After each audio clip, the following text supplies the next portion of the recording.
vous avez une Bible, nous sommes à Marc chapitre 9. Alors, nous sommes dans notre série qui s'appelle Traces, où nous suivons les traces de Jésus, verset par verset. Donc on a commencé avec Marc 1:1, et aujourd'hui on va terminer le 9e chapitre. Aussi à la fin du message, on aura un dernier chant, ce qu'on appelle un chant d'appel. C'est le moment, si vous voulez, d'avancer, prier avec quelqu'un, si vous voulez vraiment aborder un sujet avec quelqu'un pour vos besoins spirituels. On fera ça à la fin de la prédication. Donc, on continue avec Traces. Étant maintenant dans la deuxième moitié de janvier, ayant des températures que nous avons subies récemment, ce n'est pas un mystère qu'on est dans la saison des maladies. Chaque hiver, on doit faire face aux microbes, aux maladies, aux problèmes divers de la santé.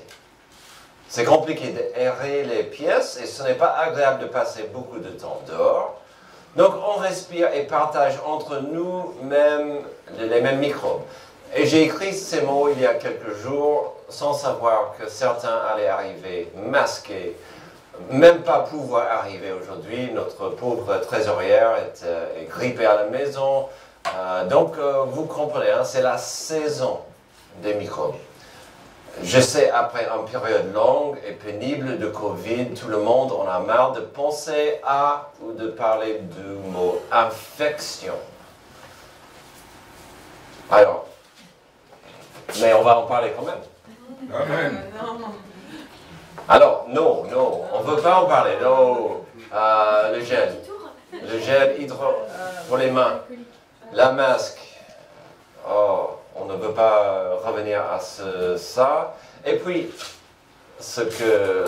ma partie préférée, on marchait tous ensemble avec une boule de 1 mètre, invisible, pour qu'il y ait de la distanciation entre vous et moi. Partout où on allait. Si ce n'était pas marqué au sol, on gardait cette distance. Restez là. Donc, c'était un peu bizarre comme période. On va bien rigoler un jour. Mais l'infection, c'est vraiment, la saison, c'est le mot du jour, infection. Le saviez-vous? Depuis quasiment son début, l'humanité est infectée gravement par le péché. Amen. Depuis la chute d'Adam et Ève dans le jardin d'Éden, nous devons vivre avec de nombreuses conséquences de cette infection. Au début, c'était « Ah mince, on a chuté, on est tombé dans le péché », il y avait ce problème. Tout de suite, Dieu a parlé de la mort. Alors, à Genèse 3, on a vu on peut constater plusieurs problèmes liés à cette infection. Il y a plus de harmonie et paix entre Dieu et l'homme. Donc ça a touché ce côté vertical. Et puis Dieu a dit à Adam, je suis désolé Adam et Ève, mais il y aura plus de 100% de paix avec vous-même, dans le mariage, avec vos enfants. Et puis on n'est plus l'ami de la terre. On a des problèmes. Que des problèmes à cause de cette infection. Et puis cette infection même touche la planète, y compris nos corps. Si vous êtes malade, si vous avez mal au dos, mal aux pieds, mal quelque part ou partout, c'est à cause de cette infection finalement de péché. On est mourant. C'est un peu morbide de dire, mais c'est ça le problème de cette infection. Après la longue liste des conséquences physiques et émotionnelles, il y a des problèmes graves spirituels. Sans faire une longue liste compréhensive, il y a au moins 2 choses capitales à comprendre ou à saisir au niveau spirituel. Cette infection spirituelle aura des conséquences vis-à-vis de Dieu. Sa justice et sa sainteté ne peuvent pas ignorer notre culpabilité. La justice et la sainteté de Dieu ne peuvent pas agir comme si on est innocent. Houston, on a un problème. Amen.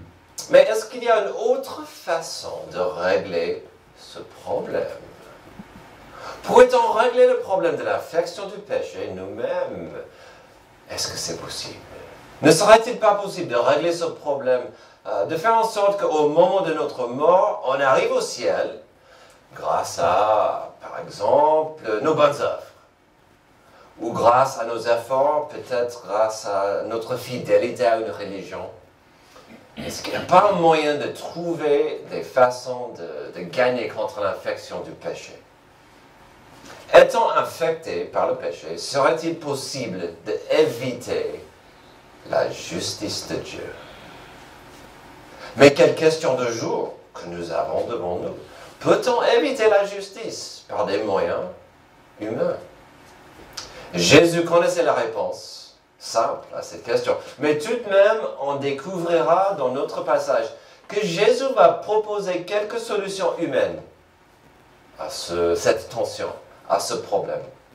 Certes, nous verrons qu'il s'agira des solutions extrêmes, mais c'est normal car c'est un problème extrême. Car la séparation entre le Dieu parfait et l'humanité brisée est vaste. Le fossé entre Dieu et l'humanité est profond. La distance entre la terre de l'homme et le ciel de Dieu est énorme. Alors, si vous connaissez un peu la Bible, vous êtes maintenant un peu sceptique.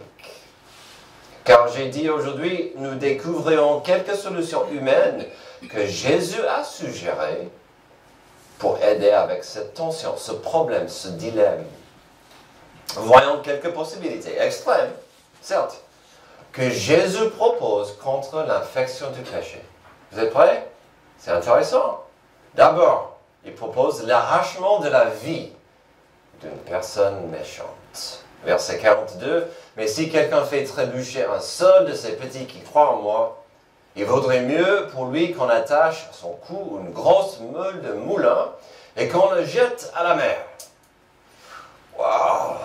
Eh ben, il a sauté dedans, tout de suite, boum! Ce verset est fascinant sur plusieurs niveaux. D'abord, il faut comprendre la gravité, la malignité de la personne méchante. La Bible version Semeur le dit comme ceci, « Mais si quelqu'un devait causer la chute de l'un de ces petits qui croient en moi, la Bible Louis II dit, mais si quelqu'un scandalisait un de ces petits qui croient, alors qu'est-ce que ça veut dire?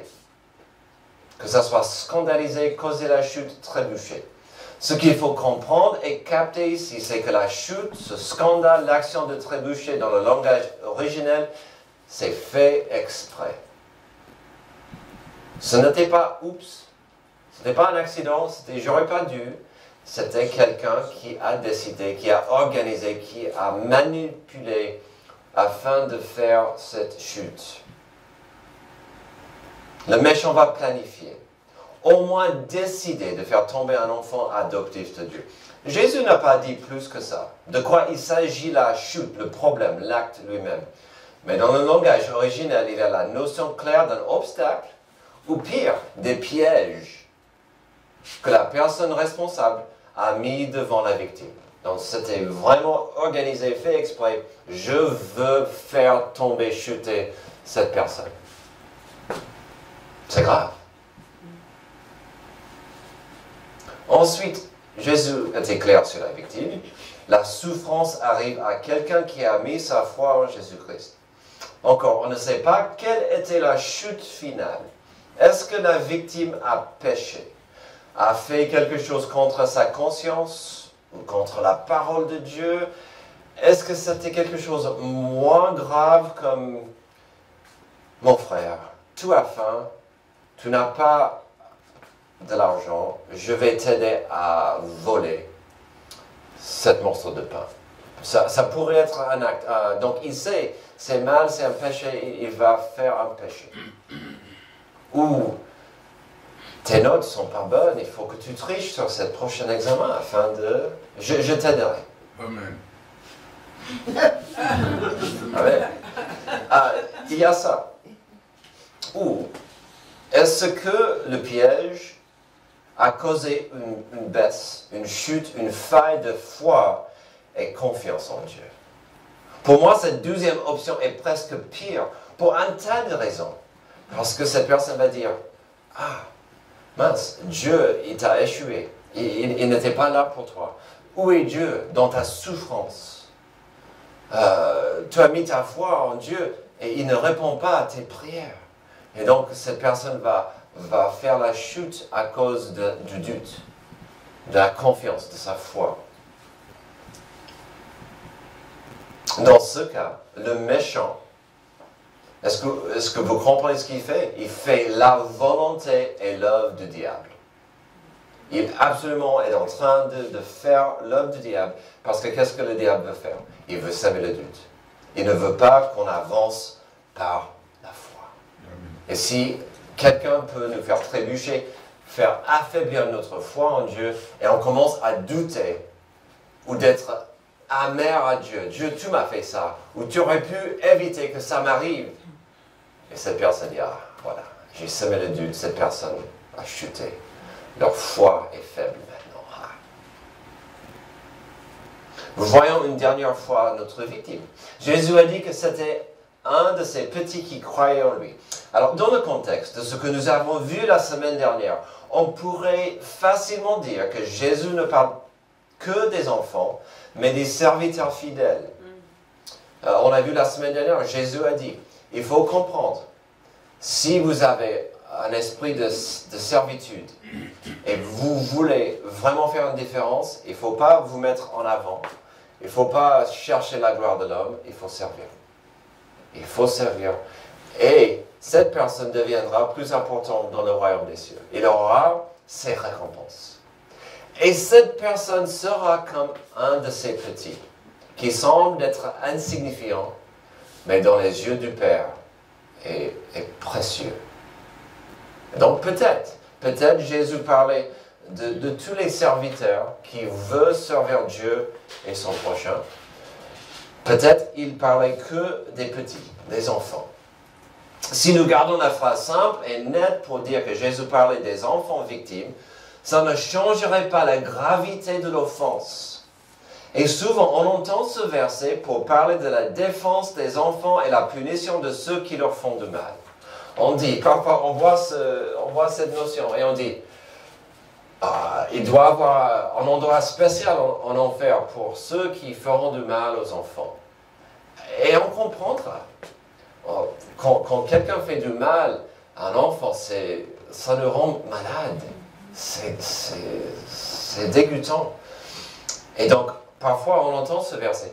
Alors, on a cette solution proposée par Jésus.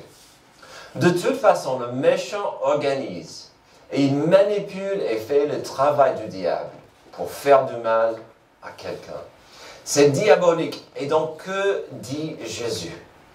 Il vaut mieux pour lui que sa vie soit arrachée tout de suite dans un abîme aquatique. Alors, c'est intéressant qu'il a choisi cette idée, parce que ce n'était pas dans la culture juive de le faire. L'exécution à l'époque des Romains était passer des heures et des heures sur la croix, c'était la crucifixion. Donc, en fait, Jésus était en train de dire, il vaut mieux que ce méchant, il est mieux pour lui qu'il meure quasi instantané dans l'eau. Mais il n'a pas terminé la phrase, il n'a pas terminé la menace. Il a dit juste, il vaut mieux pour lui que ça lui arrive. Peut-être au Français, il aurait dit qu'il passe par la guillotine. Vite, sans trop de souffrance. Il vaudrait mieux pour lui qu'il reçoive une punition humaine au lieu de recevoir. En fait, c'est ça qu'il disait. Mais mieux que... Il vaudrait mieux, mais mieux que quoi? Jésus nous amène à la précipice de la suite. Pour le pire des méchants, il vaudrait mieux pour lui qu'il reçoive une punition humaine au lieu de recevoir ce que Dieu aura pour lui. Il n'a pas dit que la personne va échapper à la justice de Dieu. Il a dit juste, il vaudrait mieux. C'est cela que Jésus est en train de dire. Mais Jésus n'a pas dit qu'une telle personne va s'échapper à la justice de Dieu.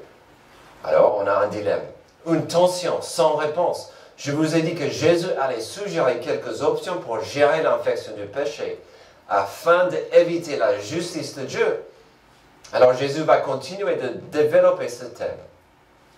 Heureusement, Jésus a commencé avec une idée simple. On peut tous être d'accord avec notre premier point. C'est lui le méchant. Il faut que le méchant qui ferait du mal au petit reçoive un jugement. Mais après cette notion d'un arrachement de la vie d'une personne méchante, Jésus ne s'est pas retenu, malheureusement. Ensuite, il parlera à nous et de nous. Deuxième, il propose l'arrachement de la main d'une personne méchante. Si ta main, Jésus, on parlait des méchants. Si ta main te pousse à mal agir, coupe-la. Mieux vaut pour toi entrer manchot dans la vie que d'avoir les deux mains et d'aller en enfer, dans le feu qui ne s'éteint pas, là où le ver ne meurt pas, où le feu ne s'éteint pas. Si tout à l'heure nous pouvions tous être en accord contre le méchant et sa méchanceté contre des petits, oui, allez-y, le punir, le punir, le punir. Mais maintenant, Jésus a plutôt changé le cap de la conversation. Jésus, sans un avertissement, a changé la direction du spotlight. Si ta main te pousse à mal agir, je ne veux pas parler de moi comme ça. Jésus, le problème évident avec cette déclaration toute simple, c'est qu'il parle de nous tous, il parle à nous tous. La main ici est en extension du cœur. C'est simplement l'action, l'acte accompli que le cœur désirait. Ici sur terre, quelle personne ici sur terre peut dire « Ah non, ça ne me concerne pas ». Personne ne peut dire « J'ai jamais fait de mal de ma vie et je ne ferai pas de mal tout à l'heure ou demain ». On ne peut pas dire « Ça ne me concerne pas ». Alors, qu'est-ce qu'on fait avec ce verset? Si on creuse juste un tout petit peu dans cette première phrase, on verrait qu'il s'agit d'un problème universel humain, celui de la maîtrise. Qui est le maître de mes actions? C'est moi. À la fin de cette main coupable, c'est moi. Et donc il parle de la maîtrise.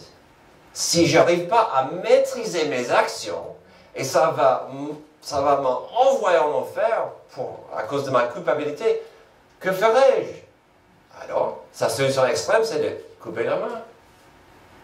Parce que c'est une extension, c'est une partie de qui suis-je?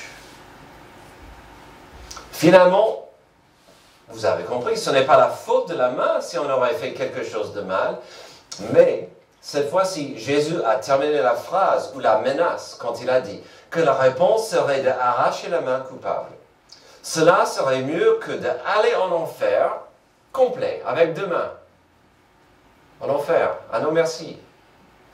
Continuons à voir la suite. Mieux vaut pour toi entrer manchot dans la vie que d'avoir les deux mains et d'aller en enfer, dans le feu qui ne s'éteint pas, là où le ver ne meurt pas, où le feu ne s'éteint pas. Voilà le risque pour l'homme s'il continue dans son infection de péché. C'est l'enfer. Son infection de péché l'enverra éventuellement dans les flammes éternelles où se trouvent des vers qui ne sont jamais rassasiés. Jésus n'a pas tort. À quoi servira-t-il à un homme d'avoir deux mains, un corps plutôt complet, s'il devrait brûler en enfer? L'arrachement d'un méchant, c'est une chose. Mais on vient de voir Jésus suggère un arrachement sévère pour vous, pour eux, pour moi. Et il n'est pas encore terminé. Il a aussi suggéré l'arrachement du pied de la personne méchante. Si ton pied te pousse à mal agir, coupe-le. Mieux vaut pour toi entrer boiteux dans la vie que d'avoir les deux pieds et d'être jeté en enfer, dans le feu qui ne s'éteint pas, là où le ver ne meurt pas et où le feu ne s'éteint pas. Alors, si quelqu'un veut me dire plus tard que ce passage devient morbide, je ne dirai pas le contraire. En même temps, ça va de soi que Jésus a parlé du mal que mes mains peuvent faire. Il est logique et normal de voir qu'il pivote à nos petits pieds. Le concept est pareil, l'idée est la même. Si je n'arrive pas à freiner mes pieds d'aller vers le mal, il suffit qu'il y ait une seule instance de mal pour qu'il y ait des répercussions éternelles entre moi et Dieu et probablement entre quelqu'un d'autre. On parle souvent des notions au carré, entre nous et Dieu, mais souvent ça touche notre prochain. C'est pareil aussi quand on fait du mal. Souvent on fait du mal à autrui. Nous n'avons pas besoin de la Bible pour savoir que la direction de notre cœur, donc bien sûr nos pieds, sera souvent dans la direction opposée de Dieu. Dieu dit, aimez-vous les uns les autres. Et je dis, j'ai pas envie. Dieu dit, il faut pas mentir. Mon cœur dit, j'ai pas envie. Dieu dit, aimez les uns les autres, ou il faut pas convoiter. Et mon cœur dira, oui, mais je suis professionnel. Je convoite très bien, moi. On n'a pas la tendance naturelle de marcher dans la lumière de Dieu. Malheureusement.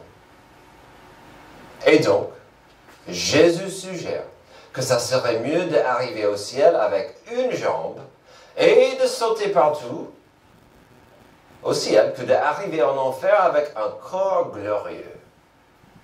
Alors, je ne sais pas pour vous, mais cette notion de se regarder à travers le miroir de Dieu devient difficile et un peu pénible, parce que je me sens coupable, du coup. Et Jésus n'est pas encore terminé. Il a encore un arrachement à considérer, si on va considérer des solutions humaines que Jésus nous a proposées. Quatrième, l'arrachement de l'œil de la personne méchante. Si ton œil te pousse à mal agir, arrache-le. Mieux vaut pour toi entrer dans le royaume de Dieu avec un seul œil que d'avoir deux yeux et d'être jeté dans l'enfer de feu, là où le ver ne meurt pas et où le feu ne s'éteint pas. Alors, à ce stade, vous n'êtes pas étonné par la suggestion. Vous avez compris le système que Jésus propose. S'il a proposé des solutions humaines plutôt extrêmes comme l'arrachement de la vie d'une main et un pied, ici ça continue logiquement. Ce chemin un peu sanglant, selon cette logique, est-ce que Jésus a tort? Je ne pense pas. Si je pouvais éviter l'enfer par l'arrachement de mes membres, un jour cet arrachement devait arriver à un œil. C'est tout à fait logique, si on suit cette notion. Vous avez compris le risque, la destination n'a pas changé, les flammes et les tourments de l'enfer nous attendent comme punition.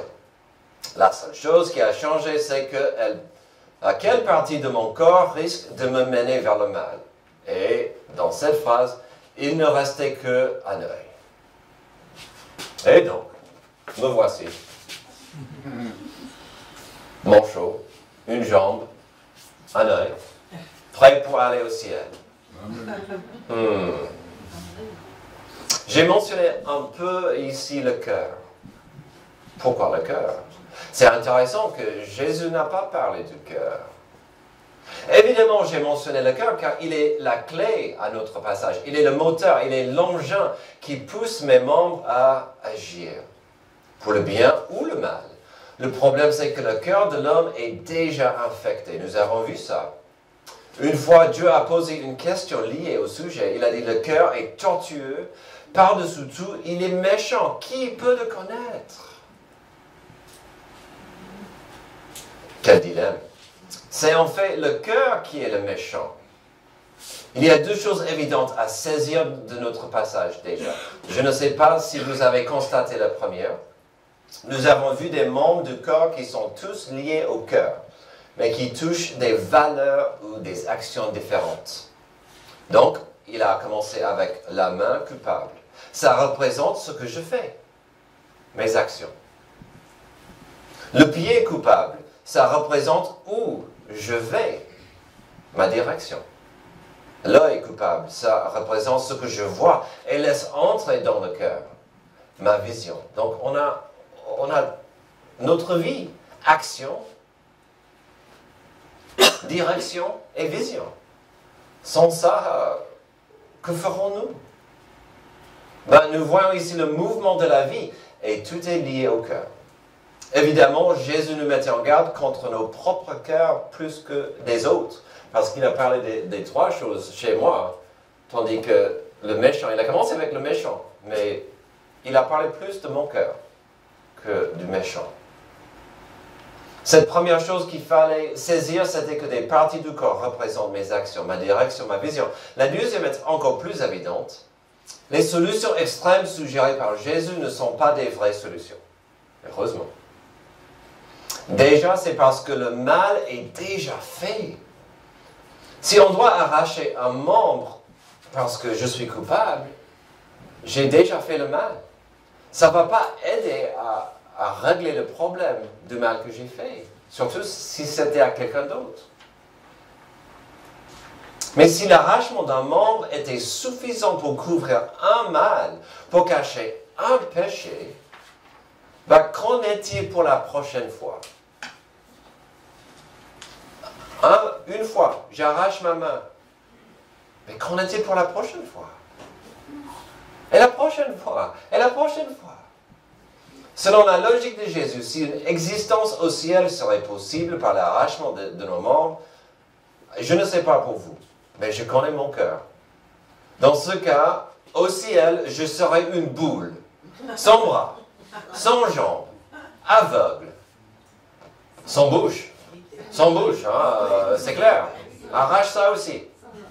Et je pourrais rouler au ciel, content de moi, parce que j'ai arraché tous mes membres. Non, c'est pas possible. Amen.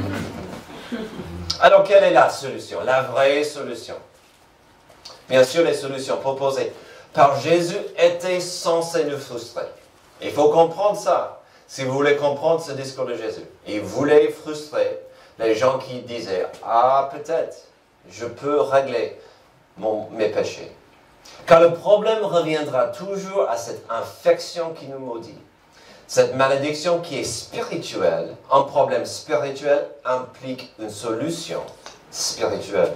Alors, si la justice de Dieu est offensée par notre infection et notre malédiction, l'amour de Dieu doit agir aussi au niveau spirituel. Donc, il faut orienter notre vision sur Dieu. Un Dieu sans justice nous donnerait l'enfer sur terre. Mais un Dieu sans amour nous donnerait aussi l'enfer sur terre. Il nous faut un Dieu de justice et d'amour pour que nous n'ayons pas l'enfer sur terre. La solution de Dieu pour l'humanité maudite était bien sûr Emmanuel, Dieu parmi nous. Alors, qu'est-ce que Dieu parmi nous? Qu'est-ce que Jésus a dit pour terminer son discours colorié, imaginatif? Avec cela en tête, terminons notre passage pour voir comment Jésus l'a terminé. Verset 49. En effet, tout homme sera salé de feu, tout sacrifice sera salé de sel. Le sel est une bonne chose, mais s'il perd sa saveur, avec quoi la lui rendrez-vous? Ayez du sel en vous-même et soyez en paix les uns avec les autres. Avec cela, le passage se termine. Le chapitre arrive à sa fin et si vous êtes comme moi, la réponse ne saute pas aux yeux. J'ai lu des douzaines de commentaires sur ces deux petits versets et les avis différaient comme c'est pas possible. Qui est tout homme? De quel feu parle-t-il? Pourquoi il parle du sel du coup? À mon avis, il n'y a pas une réponse définitive. Jésus n'a pas terminé son discours avec une définition de la rédemption ou une formule de salut, comme on voit au Jean 3,16. Dans ce cas, il faut avancer en simplicité, tout en gardant le contexte que nous avons. À l'époque, il n'y avait pas un agent de purification, un produit plus efficace pour purifier un objet que le sel, si ce n'était pas le feu. Du sel pouvait purifier et garder et préserver quelque chose sans la détruire comme le feu. Et donc, c'était souvent utilisé pour ces choses. Tout autre sel, tout autre feu, toute autre solution ne serait... Ah non, j'ai sauté. Ici, je pense que Jésus donnait la réponse spirituelle à notre énigme de l'infection spirituelle. Si quelqu'un veut aller au ciel et éviter le feu de l'enfer, il faut passer par le sel spirituel, purificateur, et le feu spirituel qui vient que par Dieu. Il est en train de dire, cherchez le sel et le feu de Dieu. Il n'y a pas de réponse humaine. Il n'y a pas de solution humaine à ce problème. Cherchez les solutions de Dieu. Toute autre sel, tout autre feu, toute autre solution ne serait pas suffisante devant Dieu. Ce que Jésus a dit ici m'a rappelé de Ésaïe 48, verset 10. Cette notion que Dieu veut nous transformer, mais parfois c'est dans les épreuves, dans le feu qu'ils le feront. Je t'ai affiné au creuset, mais pas pour retirer de l'argent. Je t'ai mis à l'épreuve dans la fournaise de l'adversité. Non, Dieu, je ne veux pas. Mais c'est pour notre bien. Alors, que faire avec notre passage aujourd'hui? Car il serait difficile de dire que ce monde n'est pas infecté, de dire que nos cœurs ne sont pas tordus, méchants. Faut-il vraiment arracher un œil? Une jambe? Faut-il arracher mon cœur? Vous savez, sur le champ de bataille, il y avait des moments tragiques où pour sauver une vie, un médecin devait amputer une partie du corps d'un soldat qui allait mourir sinon. Parfois, ça s'est arrivé. On doit arracher ça pour sauver la vie. Parlons de la gangrène.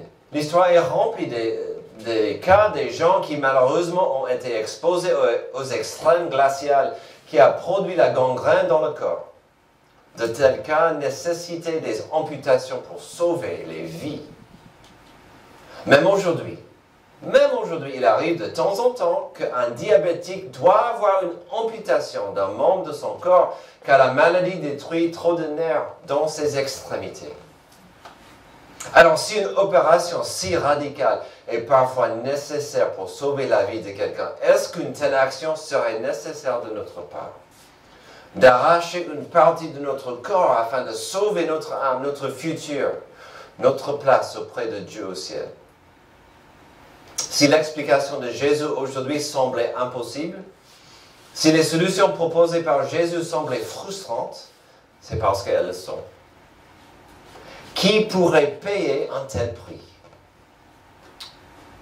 On ne peut pas payer ce prix.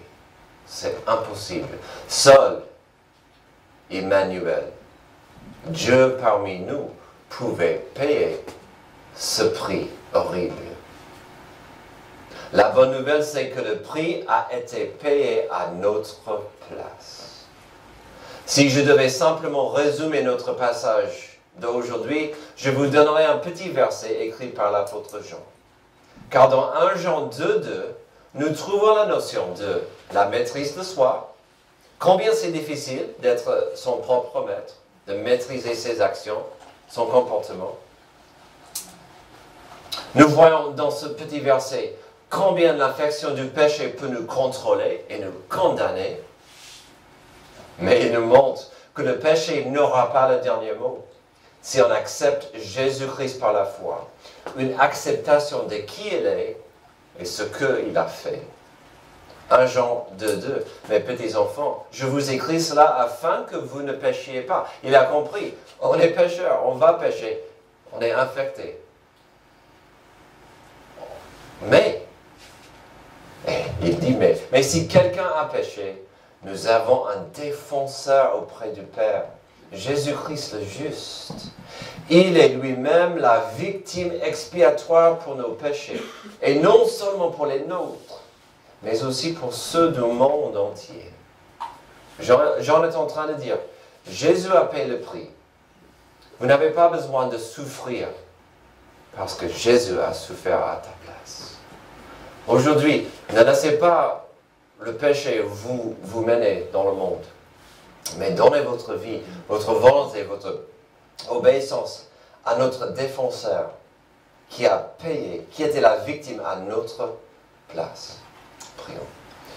Merci Dieu pour ce passage qui nous rappelle que nous sommes des êtres éternels et qu'après la mort, il vaut mieux d'avoir réglé l'éternité avant que ça soit trop tard. Je prie aujourd'hui que tu puisses nous aider à rester humbles sous l'autorité de Jésus-Christ, notre défenseur, qu'on marche avec lui, qu'on reste et qu'on accepte ce qu'il a fait et ce qui il est pour nous. C'est dans son nom que j'ai prié.